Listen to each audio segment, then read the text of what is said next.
हथीन नगर पालिका चुनाव के मतदान की तारीख 2 अक्टूबर। ज्यों-ज्यों तारीख नजदीक आ रही है, वैसे ही प्रत्याशियों ने पसीना बहाना शुरू कर दिया है। इस कड़ी में आज हथीन नगर पालिका से पंचायती उम्मीदवार आभा रब्बीन कुमार ने निवर्तमान चेयरमैन के गढ़ में अपना चुनावी कार्यालय का उद्घाटन कर हुंकार भरी। इस मौके पर रब्बीन कुमार ने कहा कि इस बार हथीन की जनता भय व भ्रष्टाचार फैलाने वालों का अहम और वहम दूर करेगी। वह उनकी पत्नी नगर पालिका चेयरपर्सन प्रत्याशी आभा रब्बीन कुमार को अपना आशीर्वाद देकर विजयी बनाएगी। उन्होंने सबसे पहले अपने साथी सुभाष को श्रद्धांजलि अर्पित करते हुए कहा कि आज उनकी कमी उन्हें खल रही है। वह आज हमारे बीच होते तो कुछ अलग ही बात होती। वो उनकी यादों को संजोकर जनता के आशीर्वाद से इस चुनाव में विजयी होंगे। उन्होंने कहा कि शहर का चहुमुखी विकास करना उनकी पहली प्राथमिकता है। उन्होंने पिछले लंबे समय से केंद्रीय राज्य मंत्री कृष्णपाल गुर्जर का हर चुनाव में साथ दिया है, लेकिन पार्टी टिकट उन्हें नहीं मिला। वो चुनाव जीतने के बाद भाजपा में ही रहेंगे और हथीन शहर में खेलों को बढ़ावा देने के लिए खेल स्टेडियम का निर्माण करना, व्यायामशाला बनवाना उनकी प्राथमिकता होगी, ताकि युवाओं को खेलों में बढ़ावा मिले। इसके लिए वो खेल मंत्री गौरव गौतम से भी मिल चुके हैं। उन्होंने कहा कि शहर में डिजिटल लाइब्रेरी बने, बिजली पानी की व्यवस्था हो, सीवरेज व्यवस्था दुरुस्त हो, सफाई पर विशेष ध्यान रहे, शहर में चारों तरफ लाइट की व्यवस्था हो। इसके लिए सरकार के प्रतिनिधियों से मिलकर सभी सुविधाएं उपलब्ध कराई जाएंगी। उन्होंने कहा कि आपसी भाईचारे को बढ़ावा देने के लिए ही उन्होंने लोगों की सहमति से 3 वार्डों में निर्विरोध पार्षदों के चुनाव कराए हैं। उन्होंने हथीन नगर पालिका क्षेत्र से निर्विरोध चुने गए सभी पार्षदों को बधाई दी और कहा कि लोकतांत्रिक प्रक्रिया में सभी को अधिकार है। यही सौभाग्य मेरा भी है कि मैं आपकी सेवा करने के लिए मैदान में हूं। मैं तो यही कहूंगा कि जो कुछ मैंने किया है, यह सब जनता का आशीर्वाद है, जो दल बल से उठकर आज मुझे ताकत दे रहा है। सभी वार्डों से निर्विरोध चुने साथियों ने हथीन नगर पालिका के विकास को सर्वोच्च माना है। इस मौके पर अशोक, कैलाश, मुखका चौहान, जतिन सहित अन्य गणमान्य लोग मौजूद थे।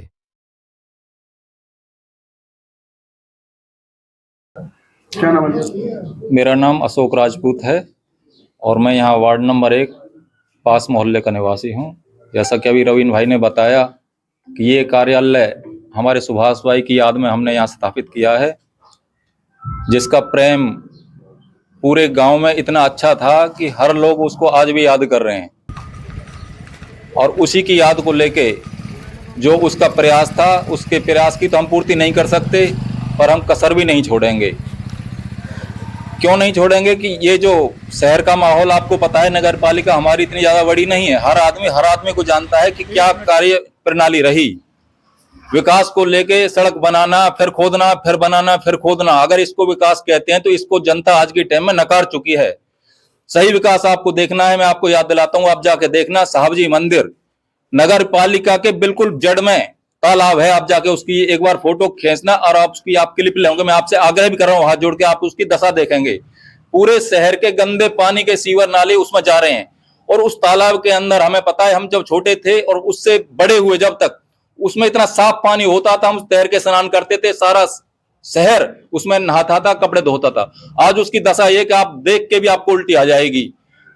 जब नगर पालिका की बगल में जो तालाब है उसके तो और ध्यान नहीं है, कुंडा मंदिर के पास में तालाब है उसका नहीं है, कुटी मंदिर के पास में तालाब है, उसकी दशा ऐसी है कि उसमें आप हाथ में पानी में हाथ नहीं डाल सकते आप। और क्या इसी को विकास कहते हैं? खाली सड़क बनाना तोड़ना, सड़क बनाना तोड़ना, इसको जनता ने बिल्कुल नकार दिया है। और रही जैसे कि हमने अपना चुनाव निशान बताया बस का, तो बस की हमें चुनाव निशान तो है ही है, हम पूर्ति करेंगे। लेकिन मैं सरकार को भी याद दिलाना चाहता हूं कि हथीन शहर से अंदर से यहां से दिल्ली बस जाती थी, गुड़गांव बस जाती थी, अलीगढ़ बस जाती थी। आज के टाइम में आपको गुड़गांव जाना हो, हथीन से कोई बस नहीं है।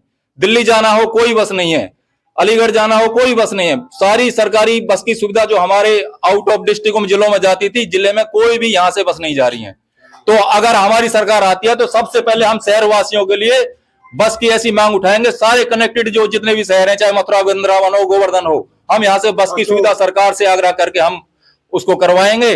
और बाकी यहाँ की वार्ड नंबर 1 बास मोहल्ला की पूरी जनता ने परिवर्तन का रुख अपनाया है, परिवर्तन करेंगे और एक स्वच्छ साफ छवि की सरकार हम लेके आएंगे। अशोक जी, हथीन क्षेत्र में लगातार चोरी की वारदातें बढ़ रही हैं, गांव-गांव में समस्याएं हैं। क्या इस चोरी की जो वारदातें बढ़ रही हैं, इन पर आप कंट्रोल कर पाएंगे?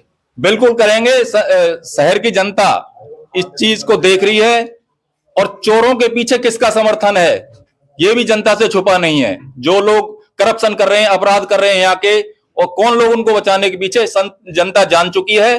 और इसका जवाब इस जनता, हमारी शहर की जनता वोट के माध्यम से देगी और एक स्वच्छ साफ सरकार आएगी। शहरवासी सारे सुखी, समृद्ध और भाग्यशाली रहेंगे। देखिए, सबसे पहले तो हमने जो कार्यालय का उद्घाटन किया है, सबसे पहले तो मैं, हमारे एक भाई थे सुभाष जी, वो 27 दिसंबर का ऐसा काला दिन था कि उस दिन इस दुनिया को छोड़ के चले गए। उनका और हमारा प्यार इतना था कि वो हमारे बड़े भाई जैसा हमारा मान सम्मान था। उनका और हमारा लगाव, सबसे पहले तो हम जो आज यहाँ आए हैं, इलेक्शन तो चलो बाद की बात है, लेकिन सबसे बड़ी दुख की बात यह है कि हमारा भाई हमारे बीच नहीं है। सबसे पहले तो मैं परम पिता परमात्मा से यह प्रार्थना करता हूँ कि वो जहाँ भी हो, जिस हाल में भी हो, बस भगवान उसकी आत्मा को शांति दे। और मैं यही प्रार्थना करता हूँ कि जहाँ भी वो हो, मतलब ऐसा हो, खुशहाल हो, यहाँ से भी ज्यादा उसकी तरक्की हो। मेरी तो सबसे पहले यही प्रार्थना है। उस भाई की याद हमें इतनी आती है कि कभी हम उसको भुला नहीं पाते। दिन हो रात हो, अगर वो आज यहाँ मौजूद होता ना, तो यहाँ की हवाई कुछ अलग होती। पर क्या करते हैं, जो परमात्मा करता है वो किसी से नहीं रुकता। लेकिन हमारे उस भाई की जीवन भर हमें कमी खलती रहेगी। रही बात चुनाव कार्यालय की, क्योंकि ये हमारा सबसे मजबूत स्तंभ है, हमारा घर परिवार है। यहाँ पे जितने भी हमारे इस मोहल्ले में हमारा जो कार्यालय रहेगा, 1 से 5 वार्ड तक का कार्यालय है। और आपको पता भी है, शहर में एक तरफा माहौल है, क्योंकि कल हमने 3 अपने जो निर्विरोध पार्षद चुने हैं, उससे शहर में बिल्कुल एक तरफा ये लग रहा है कि हमारी सरकार बनने जा रही है। छोटी सरकार ऐसी सरकार होगी जो अमन और शांति की सरकार होगी, हथीन शहर को खुशहाल करेगी, विकास और तरक्की की सरकार होगी। उसके लिए हमने आज अपने कार्यालय का उद्घाटन किया है। हमारे सभी बड़े भाई, हमारे अशोक भैया, कैलाश भैया, मुकेश फौजी, जतन, पूरा परिवार, पूरा 36 बिरादरी और पूरा ये बास मोहल्ले से ऐसे बहुत से लोग हैं जहां से हमें अपार जन समर्थन मिल रहा है। सबसे बड़ी बात, जहां हम खड़े हैं, ये निर्वर्तमान चेयरमैन का गढ़ है। यहाँ से हमें, मैं आपको बता नहीं सकता, क्योंकि लोगों के दिलों में हमारा जो प्यार है, जिस दिन रिजल्ट खुलेगा उस दिन आपको महसूस होगा कि 1 से 5 वार्ड में हमारा अपार जन समर्थन हमें मिलने जा रहा है। और हमारे यहाँ से निश्चित तौर पर हमें लोगों का भरपूर प्यार और समर्थन मिल रहा है। आप भी बीजेपी में रहते थे, क्या बीजेपी से टक्कर ले पाओगे? देखिए, मैं बताऊं क्या है, बीजेपी एक पार्टी है विचारधारा की। हमारी सबकी जो विचारधारा है वो बीजेपी से मिलती हुई विचारधारा है। हम ऐसे नहीं है कि हमारी विचारधारा अलग है।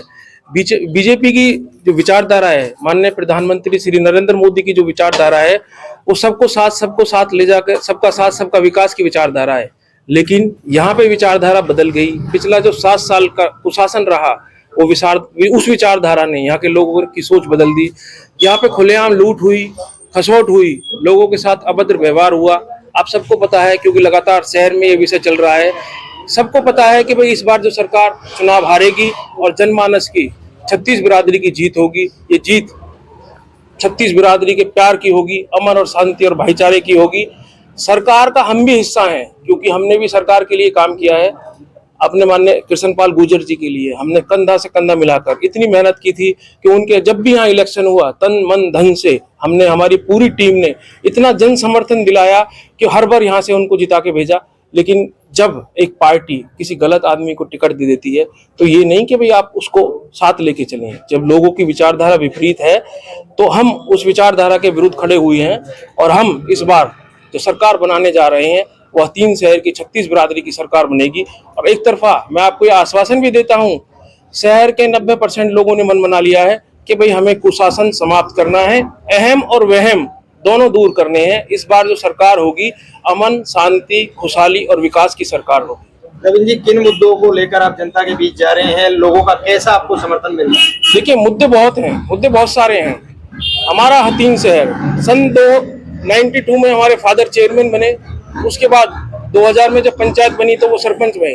पार्षद हम लगातार 87 से बनते आ रहे हैं। लेकिन कहीं ना कहीं जो इससे पहले चुनाव होते थे, उनमें पार्षदों के द्वारा ही चेयरमैन चुना जाता था।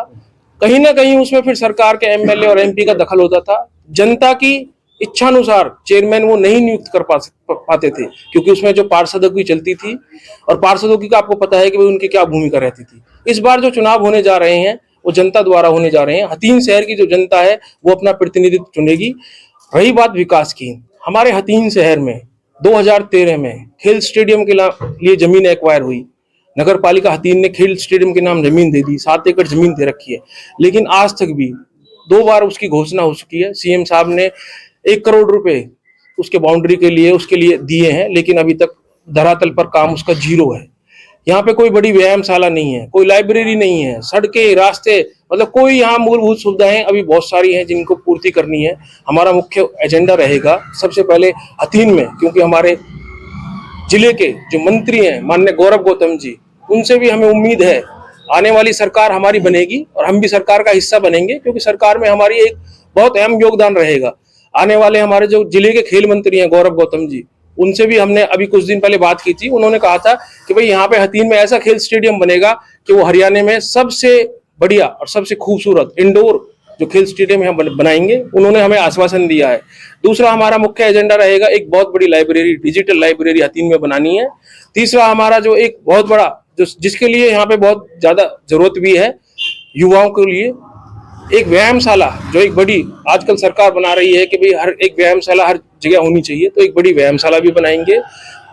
हर जितने भी रास्ते हैं, हर वार्ड के रास्ते, चाहे पानी की सुविधा हो, चाहे बिजली की सुविधा हो, चाहे आपकी सीवरेज की व्यवस्था हो, चाहे आपकी कूड़ा उठाने की व्यवस्था हो, वो सारी व्यवस्थाएं पुख्ता करेंगे। एक तरफा विकास की बात करेंगे। भय और भ्रष्टाचार मुक्त हथीन में जनमानस की सरकार बनने जा रही है। रवीन, ये जो मुद्दे बताए आपने, जो आप दावा कर रहे हो भरोसे दिला जनता को, चुनावी तो नहीं रहेंगे? देखिए, हमारा कोई मुद्दा चुनावी नहीं होता, क्योंकि हमें 20 साल बाद हथीन शहर की जो है वो सत्ता मिलने जा रही है। हम ठीक है, हम सदन में रहे। एक पार्षद क्या कर सकता है? एक पार्षद सिर्फ सदन में आवाज उठा सकता है। पिछला जो कार्यकाल रहा, हमने सदन में काफी आवाजें उठाई।